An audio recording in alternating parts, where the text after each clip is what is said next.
ప్రజల గురించి, ప్రజల సమస్యల గురించి పట్టించుకోనటువంటి పాలకులది అందరిది దాదాపుగా ఒకే జాతిగా కనబడుతుంది. ప్రపంచం మొత్తంగా ఎవరు పరిపాలించినా కూడా అందులో పడ్డ జాతి భేదం లేకుండా పరిపాలకులుగానే వాళ్ళు ముద్ర పడుతున్నారు. అందులో కూడా ప్రజాస్వామ్యం పేరుతో చెప్పి కొంతమంది పనిచేస్తే, కొంతమంది ఏళ్ల తరబడి అధికారాన్ని అంటబెట్టుకొని ప్రజల మీద తమ యొక్క గుత్తాధిపత్యాన్ని కొనసాగిస్తున్నారు.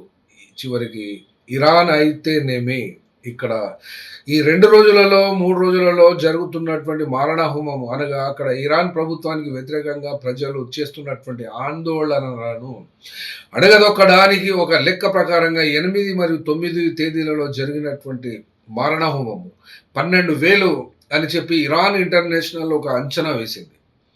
అట్లాగే human rights activists news agency అనబడేటువంటి సంస్థ ఈ 14వ తేదీ అనగా ఇవాటి వరకు 2571 మంది మీద డైరెక్ట్‌గానే ఇరాన్ సైన్యం కాల్పులు జరిపిందని చెప్పి ఈ యొక్క సంస్థ తెలియజేస్తున్నది. ఇరాన్ ప్రభుత్వం యొక్క స్పందన కూడా అఫీషియల్‌గా ఎవరు కూడా ఏ ప్రభుత్వంలో ఉన్నా కూడా తమకు తాముగా వ్యతిరేకంగా ఎవరైతే చెప్పరు.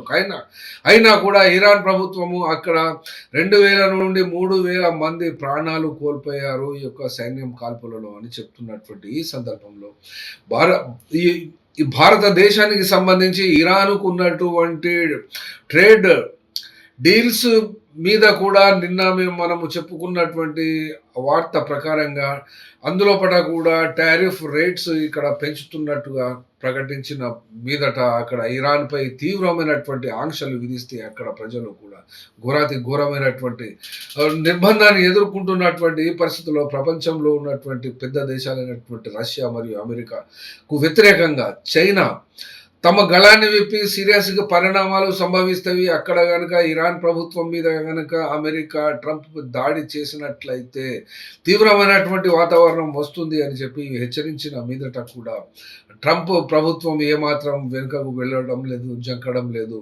అక్కడ నిరసనకారులకు మద్దతుగా తమ యొక్క వాయిస్‌ను డొనాల్డ్ ట్రంప్ వ్యక్తపరుస్తున్నారు. అట్లాగే అక్కడి సైన్యం మీద అనగా ఇరాన్ ప్రభుత్వం మీద తాము చర్యలు తీసుకుంటున్నట్టుగా ఇటీవల వారం 10 రోజుల నుండి వస్తున్నటువంటి వార్తల నేపథ్యంలో ఇరాన్ కూడా అంతే సీరియస్‌గా రియాక్ట్ అవుతుంది. సైనిక కేంద్రాల మీద, సైనిక స్థావరాల మీద అమెరికా ఉన్నటువంటి సైన్యాలపై కూడా మేము కూడా ఖచ్చితంగా దాడి చేస్తామని ఇరాన్ అధ్యక్షుడు తెలియజేస్తున్నటువంటి పరిస్థితులలో అయతుల్లా అల్ ఖొమేనీ ఏమాత్రం తగ్గడం లేదు. మరి వచ్చేటువంటి పరిణామాలు ఎట్లా ఉంటాయో